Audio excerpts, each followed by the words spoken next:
right, everybody. I'm sorry. Anyways, okay.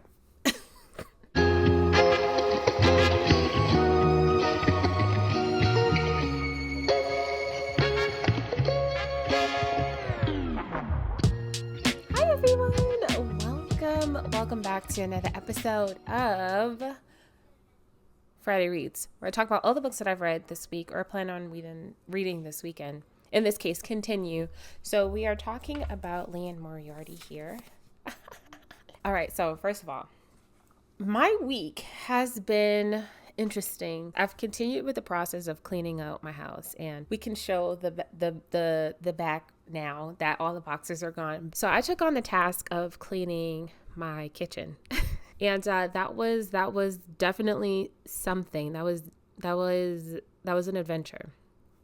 It's done. I still have like a couple of things that are like the spice cabinet. I use my spices, but sometimes I get sent spices, like my granny gives me spices or my mom gives me spices, or like I'll go to a store and I'm like, let me try this spice. And then if I don't like it, I move it up and then I don't ever touch it again. There was a time where I was making candles as well, where I had bought a bunch of spices and I made the candles and then I like stopped. And so they're just sitting up there too. So it's going to be something. It's going to be something. And my husband don't like when I throw things away. And so I'm going to have to get that done. Possibly when he's at work or something like that. I'm whispering because he's here and I don't need him ear hustling and hearing what I have to say, especially since I'm planning on doing it behind his back, you know? Yeah, so I've just been like slowly but surely getting things cleared out, doing deep cleans and stuff like that. I used the dust cleaner again. It was really fun. I cannot stress enough. I told my mom, I told my cousins, I was like, you guys got to get like a dust cleaner, like, because like I said, Saturdays are cleaning days. So every Saturday morning I grew up like doing deep cleans, and so having a duster and just, you know, cleaning it and stuff like that just makes it so much easier. Game changing.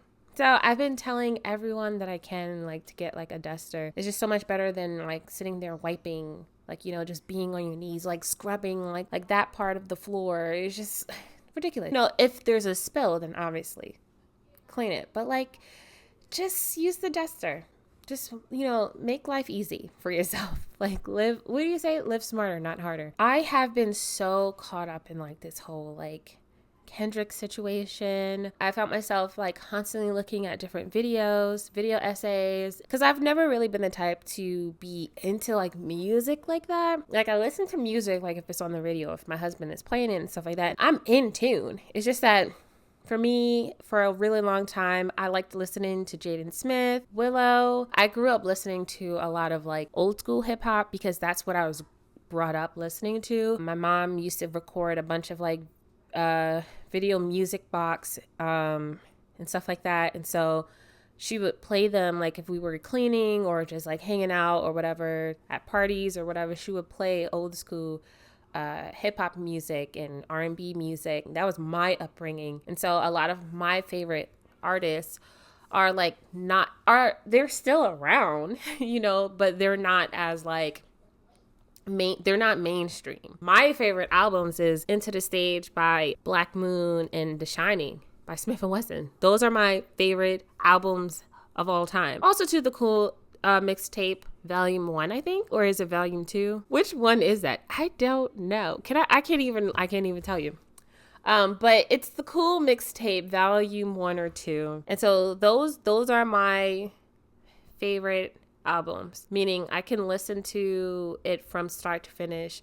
You know, there are some songs that I'll skip from Into the Stage, but for the most part, I'm like playing the whole thing. And so with this like hip hop battle, I've just gotten hip to Kendrick Lamar. And so I've been listening to a lot of his albums. I listened to Good Kid, Mad City. I listened to Pimp a Butterfly, which was just like amazing. I listened to Damn, which is like, there's a few songs on there that I love. I've watched, you know, a bunch of his music videos, which I think that they're like elite. I listened to Mr. Morale and the Big Steppers. There were a few songs that I liked from there, but To Pimp a Butterfly is has definitely become like up there with like an album that I can listen to from start to finish, and I don't feel like I have to skip it. Yeah, one of my favorite songs that I've been playing a lot recently is ADHD. That's a really nice song. It feels really nostalgic. And so I've just been listening and just trying to learn everything that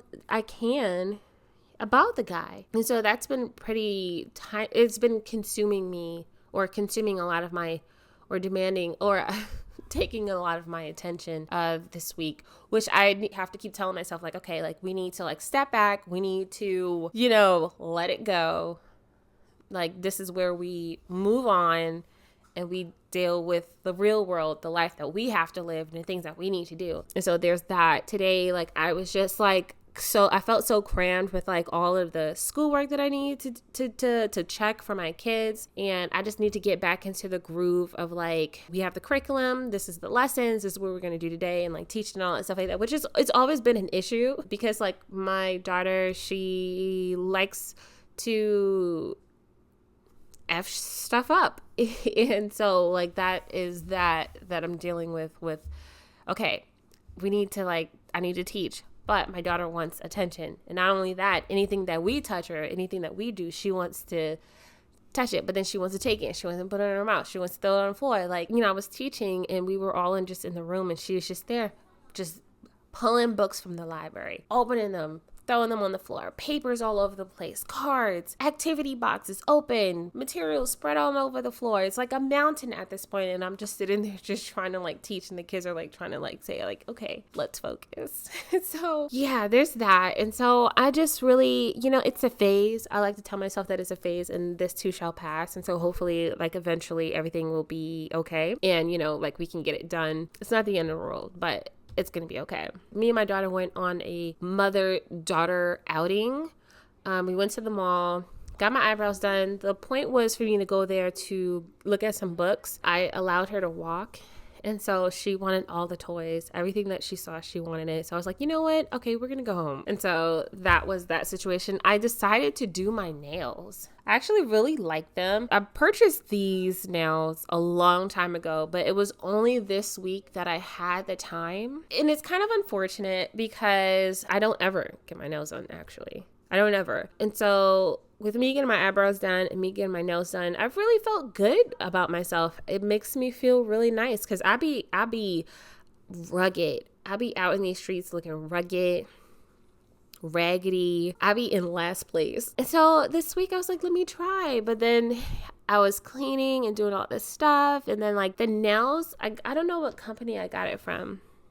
I don't remember. But these, like it looks so pretty, but it's so weak. You know what I'm saying? I thought like it would be more durable, but it really isn't. Like, so I've come to the conclusion that I would purchase these and I would use it if I'm like going out. But as far as like just having it on my hands, like it's just so sad. Like this one came off over here. You won't be able to, I guess you kind of can tell. Am I ashy here? This one came off, which is really unfortunate. I was checking my kids' schoolwork and I had pressed my hand on the couch to like lift myself up, plopped right off like baby's kids. And it was just like, okay, well, I guess that didn't last long. This one also too, this one got chipped when I was cleaning the fridge. It's really unfortunate because I really like the way that this looks. I'm definitely going to take the thumb one off because it keeps snagging at my hair. It keeps snagging at my hair. So that one's definitely going off. And if this is going to be gone, then I might as well just take all of them off, which is really sad. It looks so pretty. It really looks pretty. But my husband, he tells me all the time that I don't need these things. And I'm like, you're the problem here. It was like, you accept me at just like my plainness, and that's the issue. But no, I appreciate it because, it's like when I get into things, I get really sad when I have to like let it go. Anyways, so with all that being said, moving on. I have been reading Leon Moriarty's Here One Moment. You guys, guys, I had got my friend to start reading this book, and she got the book yesterday. I told her to wait, but she went on ahead and she read it anyways. And so she's up to like 170, which is like, oh my gosh, she always does this. And I am currently right now, I'm on page 95, I think. 94 or 95. I was having a conversation with my friend, and she was telling me, she was like, as I was reading it, like, I knew why you like this book. Now, she's known me since freshman year of high school, and even throughout my whole life where I've changed, I'm not the same as I once was when I was a teenager. She's been there for those transitions, those changes in my life. And so when she says she knows me, she knows me. So here's the thing. She quickly picked up on why I love Liane Moriarty. And Liane Moriarty has a tendency to just kind of like ramble. And that's just how I am. I am the type of person where if I'm talking, I'm going on and on and on. And sometimes I go there and sometimes I go there and I'm just talking. And I absolutely love that because it kind of feels like a conversation. It just doesn't feel like there's a disconnect kind of thing. It feels like, hey, I'm telling you the story, and this is how it's going, and And it makes all of the characters that we are being introduced to feel like they are real, flaws and all. I was telling my friend, and hopefully, because we have this idea to collaborate on a video in regards to this book. And so she has to get like her equipment and stuff like that. And then I have to figure out how to even do this whole thing. But we were talking about the characters. I liked Sue, Max, Eve. I liked Allegra. And we just think that the whole idea of like, you're just chilling, minding your business. And then out of nowhere, you are stuck in a situation. You're stuck in a circumstance. You're stuck in a situation you can't get yourself out of. One. Okay, they're all contained in this airplane that's in the sky. So they can't leave. Just this random person just decides to target you guys, and she's like telling you guys like how you're gonna die and at what age you're gonna die, and she's going through one person at a time. Anybody could get it. She done told a baby, which is insane. That really, I didn't know how to take it, because when Eve was like, no, he's just a baby, she told the baby anyways. Well, she told the mother, and it was just so sad. Oh my God, it was so sad. Like the whole thing, like we were talking to each other, and I'm like, it really trips me out, because it's like, for me, I am not closed-minded when it comes down to these type of, I guess you can say, phenomenons, or like just things, like as far as like psychics and all that stuff like that. I love doing tarot. Like that's just something that I do. I even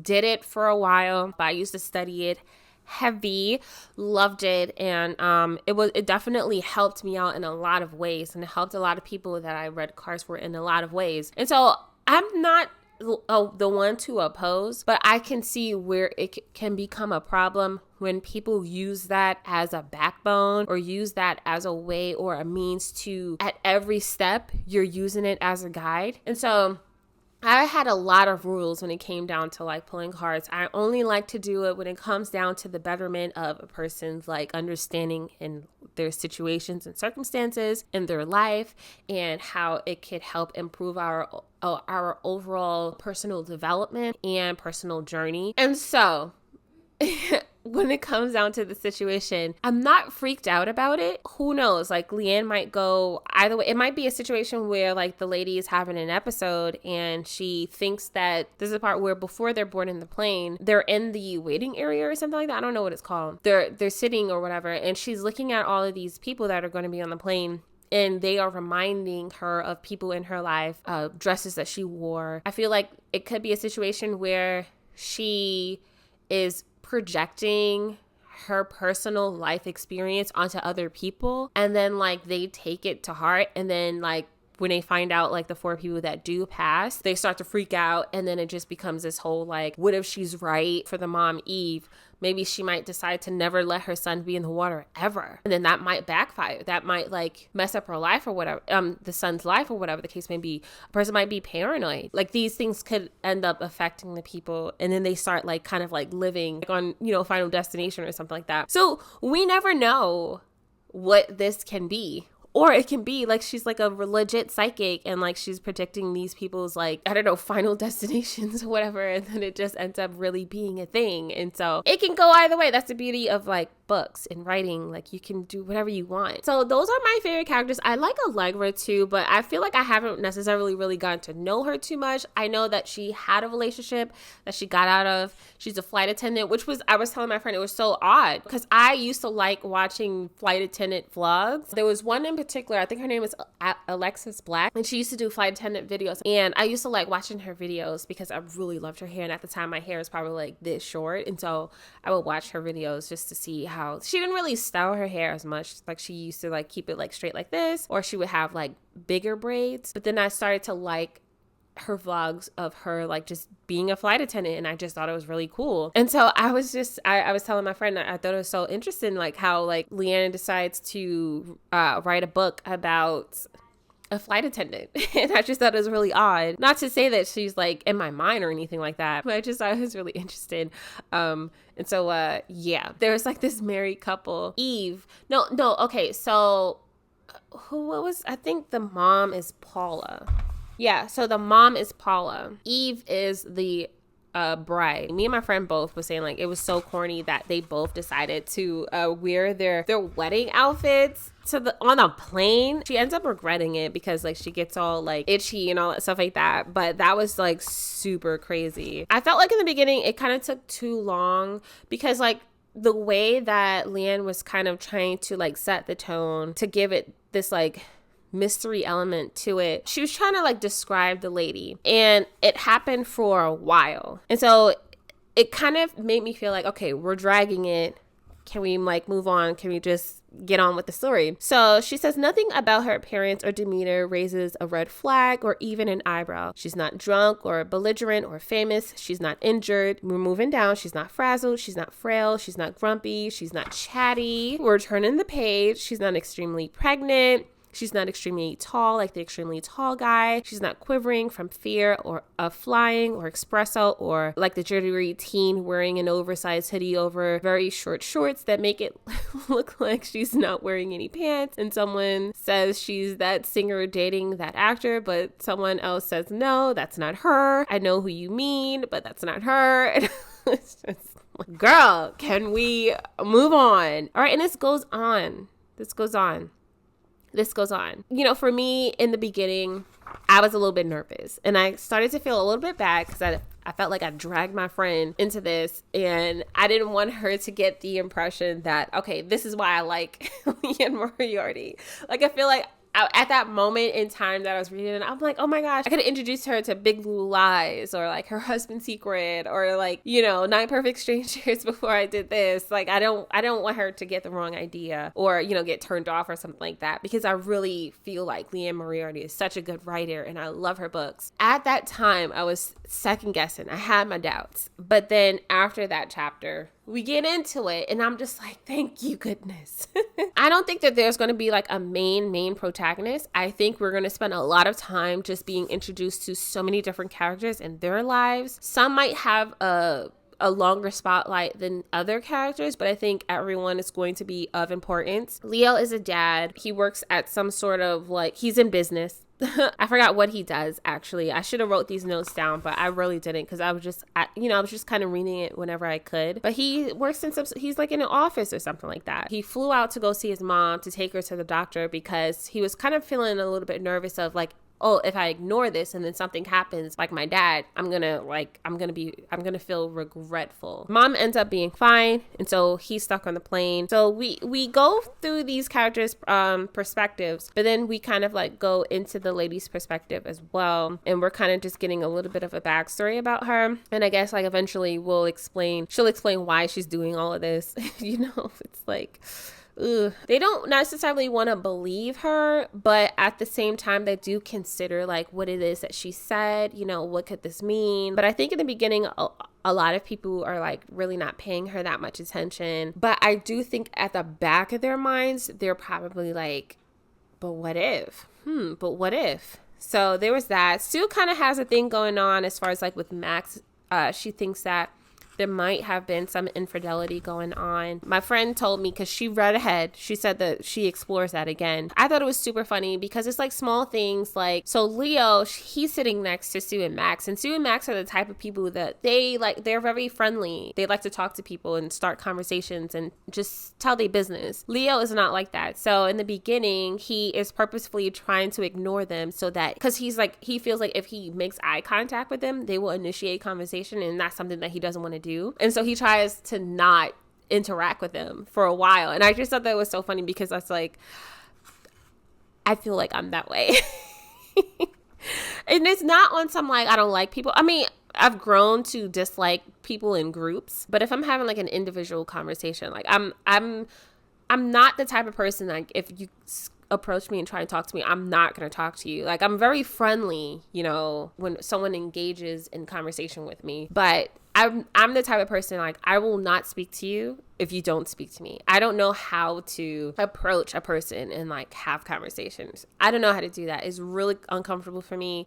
It's been like that for my whole life. I've had many times where people would tell me like, oh, I thought you was a bitch when I first met you. I thought you were stuck up. I thought you were better than everybody. As I do this with my hair, so people used to think that way, but then when they got to know me, like, they knew that I was like the sweetest person in the world. But not so much these days. I feel like I'm a grumpy girl, and so I can be very judgmental when it comes down to judging society as a whole. So next we are then introduced to Allegra, and she's the flight attendant. So Allegra Patel, is she Indian? You know how some books, they want to make it obvious when they are explaining a person of color.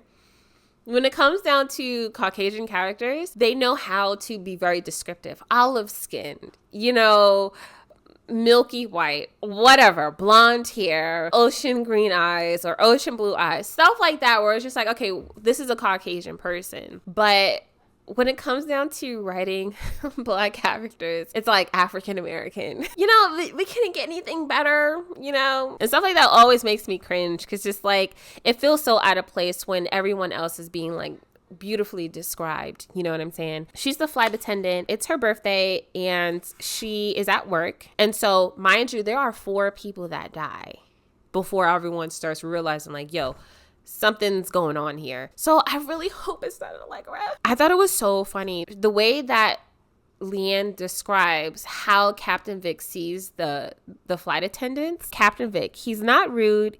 He just doesn't fully register anyone's existence unless they're a fellow pilot. To him, all cabin crew members are interchangeable. They're not quite real to him. They're like holograms. And it's just like the way that was worded. I remember thinking as I read that, I was like, oh my gosh, like, I love the way that this was like constructed, because you can easily say like, oh, like, our captain, he doesn't feel like, he doesn't look at me like I'm a human being or whatever the case may be. Or like he talks to me as if like I don't really exist or something like that. Like, the way that I read it in that moment, I was thinking to myself,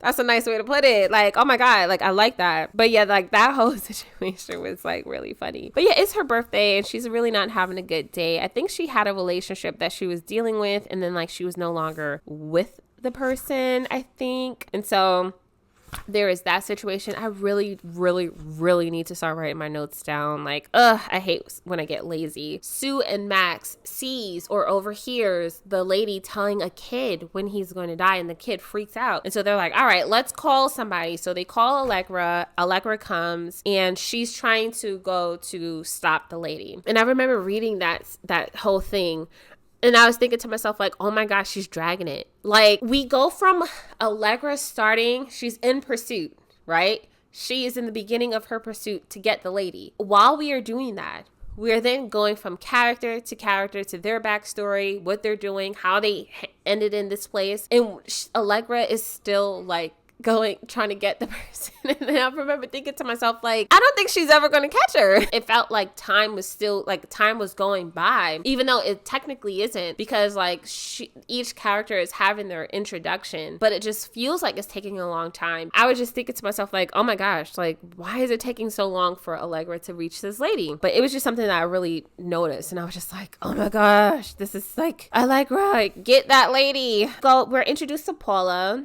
So Paula is the mom. She's a stay-at-home mom, but she used to be like a lawyer. And so we get her backstory. It seems like she has a nice husband or whatever. She has a young daughter, and then she has a baby, and he's the baby that's crying. And everyone's like, keep bringing the baby up, saying like, oh, that baby's crying again or whatever. Yeah, so she's 36. So Paula tells her, like, I don't want my fortune told, but the lady just does it anyways. And so at first, like, Paula's like, really? Like, she went from saying, no, thank you, I don't want it read, to like, really? You think so? And then she goes to her kids, and she's just like, no, thank you, definitely not. She's too young, please don't. And she tells her, like, her daughter's gonna die of pneumonia, age 103. And she's like, oh, okay. And then she goes to the baby, and then like the lady makes this like face, and she's like, what? And then she tells her like age 7 from drowning, and the lady, Paula, flips out. Allegra is still in pursuit, still at this time. So it seems like from the lady, we are reading in the first person perspective, and everyone else I think is just like third person perspective. But I thought that was pretty funny, where we kind of get a glimpse of her like getting dressed or whatever the case may be. But there's this scene where she's on the balcony. The whole like situation, I thought it was funny because it just made me feel like I could relate to it, because I'd be thinking that, like, that awkward feeling of like you do like a little gesture and then the person thinks like you're waving and you're not waving at them, and it's just like, okay, well, I'm gonna pretend like I'm not looking so they don't think that I'm like waving, and they're still waving, and then someone else comes and then they tell them and then they're both waving, and she's just like, all right, let me go in the house. I just thought that whole thing was so funny. We are introduced to a character named Ethan Chang, and he is a person who's like obsessed with death. He just came from his best friend's funeral, and he's finding it hard to process. One of the things that I really enjoyed about this chapter was his friend Harvey. Harvey is the kind of character that I've seen, I've had personal experience with, and I just thought it was so funny. I thought it was so funny because Harvey is like this type of pessimistic character where he's like, guys like us don't get girls like that. Guys like us don't live lives like that, like stuff like that, which I just thought like, oh my gosh, Harvey. So Ethan, mind you, Ethan is 29, and she says, I expect assault. Age 30. And that makes him freak out. He starts thinking about Harvey. He's very apologetic, and he has a really hard time. And then we get into the character of Eve, which I really, truly loved. I really felt a connection to Eve personally because she talks about the relationship between herself and her mom. And it really hit home for me. And me and my friend, we started a conversation about this because, we have similar moms. My mom is the kind of person where it's really hard for her to say I love you. It's really hard for her. I'm not going to say that. I will say from my experience, it seems difficult. She's not the type of person that will get all mushy gushy. And I have entered into that kind of state of mind where at first I felt offended, but now I understand. I'm not saying that she's grumpy where I would say I'm in my Shrek era. She is just really not the type of person where she's like, bring it in, guys, give me a hug. We have a relationship that works for us though. It took us a really long time because back then I wanted a lot of love and affection. She just really wasn't that type of gal. For me, I had to mature and allow myself to heal and accept the idea that that is not something that she's just comfortable with, and that could stem from, what she grew up, how she grew up in her situation and her relationship with her mom, my granny. And so there's a lot of things to take into account. And it wasn't until I became a mom that I started to understand it, and therefore I get it. And so I'm not as offended. And so the thing with Eve and the relationship with her mom. So Eve is getting married. She decided she wanted to get a dress for like $50 or something like that. And she wanted to get the vintage look, but she didn't want to express that she wanted to do the vintage thing because she didn't want to sound pretentious or whatever the case may be. And her mom was just like, just ragging on her, like just really getting on her about the dress, saying like the dress looks like there's piss on it. But here's the thing, it's a two-way street type of thing, because she does comment on like her mom's appearance and how she definitely doesn't want to look like her mom. So she goes, people already talk about how much they look alike. Will she start wearing quirky statement necklaces and complimenting strangers on their shoes? Will her hips become, like her mom's hips? There isn't anything wrong with her mom's hips. It's fine for her. Body positivity and all that. It's just that Eve would rather die. They both go at it. And I've had my share of negative comments that I have made towards my mom that I'm pretty sure like that has had an effect to her. And I think overall, I can only speak for myself. I make remarks and sometimes it does come across as judgmental, because in those moments, like, I found myself being upset with my mom because of like a parental judgment call or whatever the case may be. And I think there was a time where I did make a comment because I was really upset with her because she just made me feel some type of way. And so I think like a lot of it has to do with like hurting people. And in this case, in our relationship, I've done that when I was young. I don't do that now. Like, I just find myself in a place where I just don't need to do that. I don't want to do that because I also too feel like it's just not necessary. There's that. Like, I was a teenager at that time. And so, teenagers they're not nice. And so, so that's pretty much where I kind of left off. I really like this book. I really like the writing style. I really like where things are going. I really, really like it so much more that I have someone that I can sit and like have a conversation with. For me, I'm so like, and